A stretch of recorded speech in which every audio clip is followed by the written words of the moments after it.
G'day! In this video, we are going to preview the Scourge of Ghyran rules for the Idoneth Deepkin. Scourge of Ghyran is offering each faction a series of seasonal rules that will be match play legal for the Next General's Handbook Season 25-26. Going down into the depths for the IDK, you'll be gaining 2 new battle formations, 3 new heroic traits, and 2 alternative Warscrolls, one being for the Achillean Thrallmaster, the other one for the Nomadi Thralls. Now, each of these units will have a different pitch battle profile, and it can be substituted for the original Warscroll. You can't use both of the Warscroll variants in the same list. You can use the Warscroll in a Army of Renown, just not in a Regiment of Renown. So let's dive straight into it. Starting off with IDK's 2 new battle formations. Deep Sea Stalkers is a passive ability that while a friendly Deepkin unit is wholly within 9 inches of the battlefield edge, you add 2 to the movement characteristic of that unit, as well as subtract 1 from hit rolls for attacks that target that unit, as long as that unit hasn't charged this turn. This is a solid pick for players that utilize the Raiders of the Deep battle trait to deep strike units, as they will appear wholly within 9 inches of a battlefield edge and will automatically fall within the required range for this ability.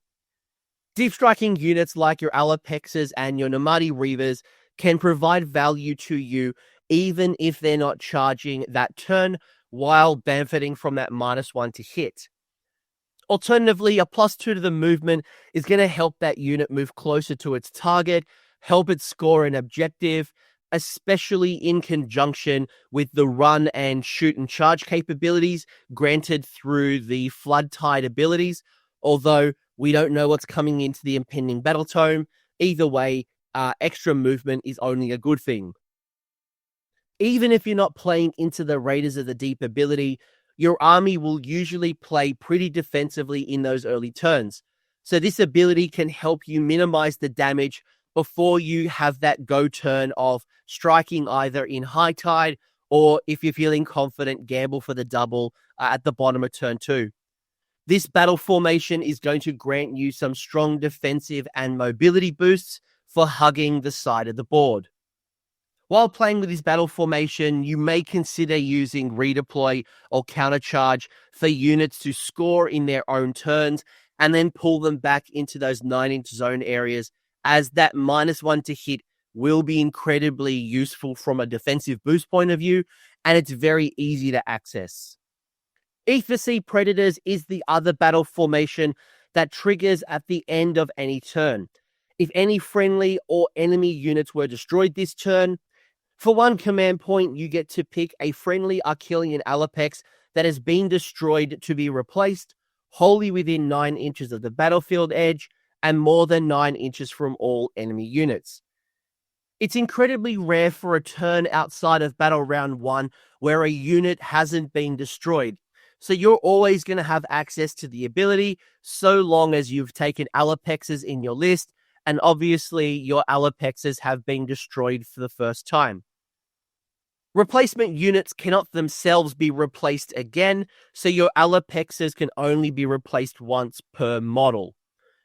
Alepexes are a powerful unit that have that aggressive playstyle, act independently, scores you battle tactics, always will be a threat with that high mobility and their flying, and have a strong overall stat line, contributing in both shooting and combat. This battle formation is going to be perfect for a player who wants to run multiple, probably 2, if not 3 at minimum, Alepexes, and who probably missed the glory days of those ooped all shark lists. With this ability triggering at the end of any turn means that your returning Alepexes can come back in at the end of your turn to go tap that unguarded objective if it's in the control zone of being within 9 inches of a table edge, potentially scoring you a battle tactic or some primary victory points. Alternatively, if they appear at the end of your opponent's turn and you know that it's going to be your turn next, it's going to allow you to then freely start moving, shooting, charging almost immediately. And this will give a traditionally elite army effectively hundreds of extra points on the tabletop to play around with. It may actually play with your play style and make you a little more aggressive. And then you can start to capitalize with that in the later turns with the returning Alapexes. You've also gained 3 new heroic traits to be added to your existing 3. Merciless Raiders in any combat phase lets the bearer essentially pile in 6 inches as long as it's within 6 inches of a damaged enemy unit, and it must end within combat with the damaged enemy unit. This means a unit consisting of a single health characteristic will never be able to be eligible for the target of this ability. However, units who have multiple health on their profile, you'll be able to access this ability by chipping away at them through a wide variety of shooting attacks like your Leviathan or your Reavers. You have less reliable ways, things like your Leviathan charge for mortal damage. It'll be great against heroes and monsters and high health units like your Stormdrake Guard, your Varan Guard, your Kurnoth Hunters. But that strategy may be at risk if you were to use some of your pre-combat abilities. It then might spill over and slay the model that you wanted to keep around. And should it have no damage points on it, you wouldn't be able to trigger that 6-inch move. You're in control here, so plan out your attack sequence accordingly.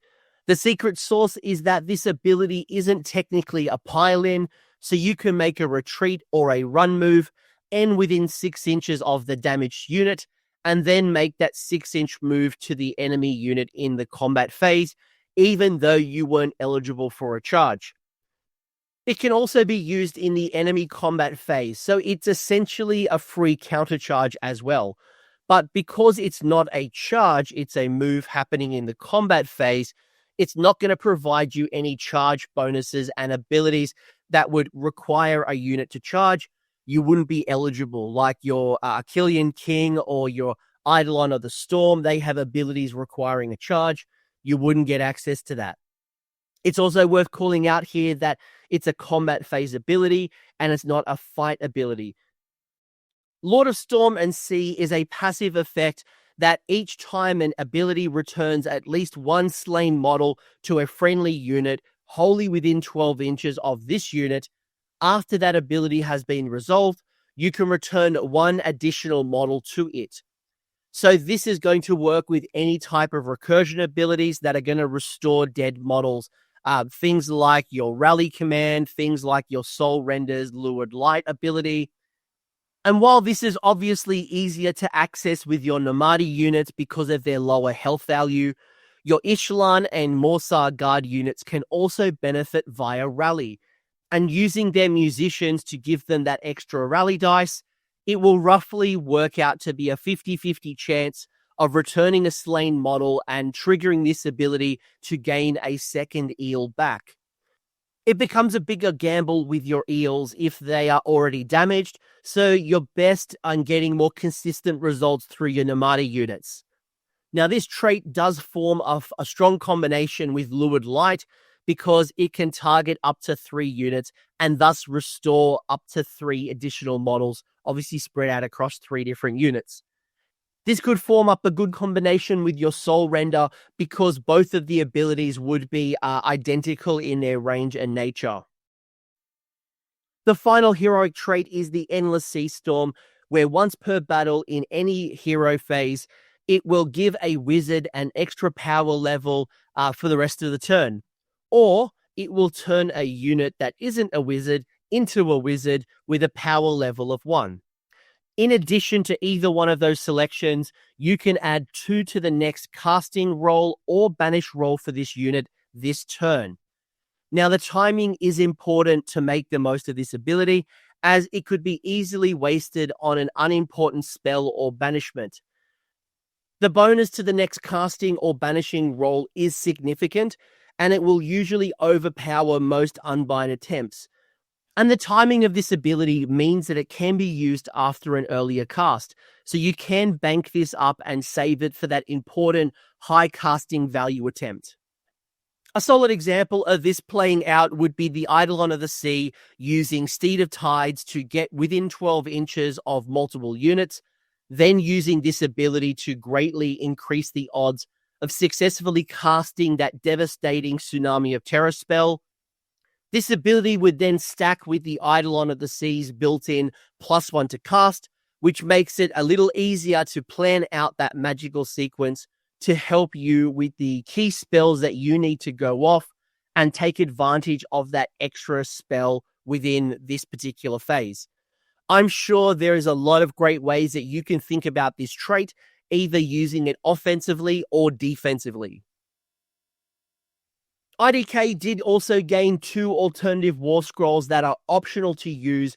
If you prefer using the existing Warscroll, you are welcome to do so. The first one being the Archelian Thrallmaster, and there are 2 versions, the one you know currently, and then there is the Scourge of Ghyran version. The Scourge of Ghyran version, the base of the profile is mostly unchanged. The 2 melee profiles have been combined, so it's lost that weaker Snapjaw bite, but it has gained an extra attack on the esoteric weapons, and it's gone from a profile of 5 up to a 6. Now, the Warscroll abilities have changed, and it no longer has the Archelian fight stance or the Thrallmaster abilities. There are 2 new abilities on this Warscroll, so it has lost some, but it also has gained some. One of the new abilities is the Way of the Vortex. It's a passive ability that reduces the rend for weapons, both ranged and melee, that target the Thrallmaster and nearby friendly Nomadi units that are wholly within 12 inches. Their low save characteristic will help keep these units on the table a little longer and will help you mitigate some damage both from shooting and combat phases. It is a passive ability, so it means it works in untraditional attacks like your covering fire, fighting in the hero phase, or shooting on the charge like you might see on your Vanguard Paladors. The other ability it's gained is the Raider Captain, and that happens in the deployment phase. This ability lets you pick this unit and up to 3 friendly Nomadi Thrall units wholly within 12 inches to make a normal move ability as if it was your movement phase. So essentially a pre-game move. It is a once per army ability, so you can't go in and take extra Thrallmasters to get extra moves, and the units that you want to move pre-game must be deployed near the Thrallmaster to be in range of this ability. Now, using this ability is going to have a lot of benefits, whether it's going to be advancing your screens forward, zoning out from deep striking enemy units and pushing them back that extra 5 inches, or even setting up for an early battle tactic that wouldn't normally be achieved without the extra move. Speaking of our Thralls, we also do have an alternative Scourge of Ghyran Nomadi Thrall Warscroll. Now, the foundations of this profile have remained unchanged, though it's traded some bonus damage against monsters from the Sweeping Blows ability for anti-monster Rend 1. So it means that on average they will deal a little bit less damage against monsters, but they will cut through high armor save monsters like your Bastiladon. This isn't the worst trade because without the Rend 2 against monsters, you'd be less likely to do damage to those higher saved monsters anyway. So yeah, you've lost a little bit of damage, but you're able to cut through and consistently do more damage against monsters. And now we know some of the changes to all-out attack, all-out defense, so it actually might work a little in your favor. I guess I'll let you be the judge. I think it works a little better. Replacing the Sweeping Blows ability is a new rule called Hit and Run Tactics. That is a core fight and attack keyworded ability that can be used in any combat phase.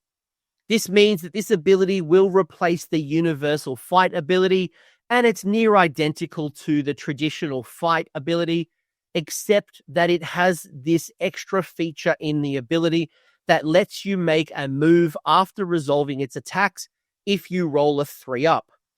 So while it does have a failure point, there is absolutely no reason not to run this ability rather than the fight ability. It's not a once per turn army ability, and it can be used in both your combat and mine.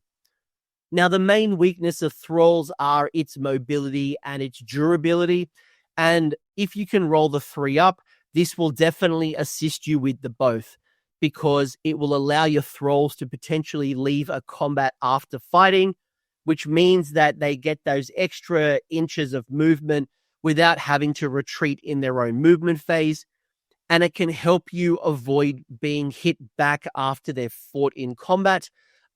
If your Thralls are in a Deep Sea Stalkers battle formation army that we just spoke about, or have access to any other movement boosting abilities, you should be able to fully and safely get them to exit combat, even if your opponent had charged them, giving them that buffer from the pile-in and the combat ranges.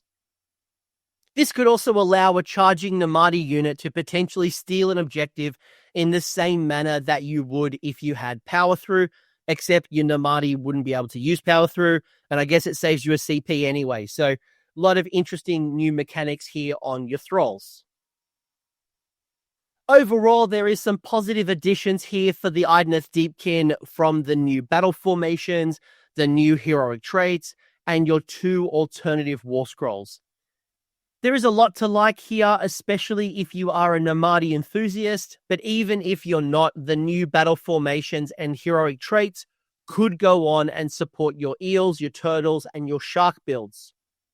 With the new battle tome rapidly approaching, I do wonder what else is coming and how these Scourge of Ghyran rules will interact with them. Will anything that we currently know now change? Will there be things added that this will just synergize with even more?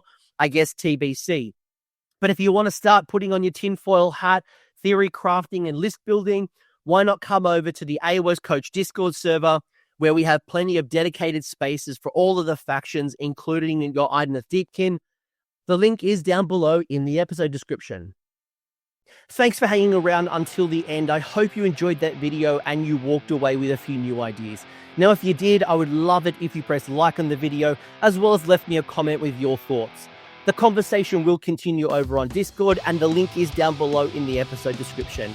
I also want to give a massive shout out to the AOS Coach patrons and YouTube members who are supporting the channel and the growth that you're seeing here. So cheers, you are all bloody legends.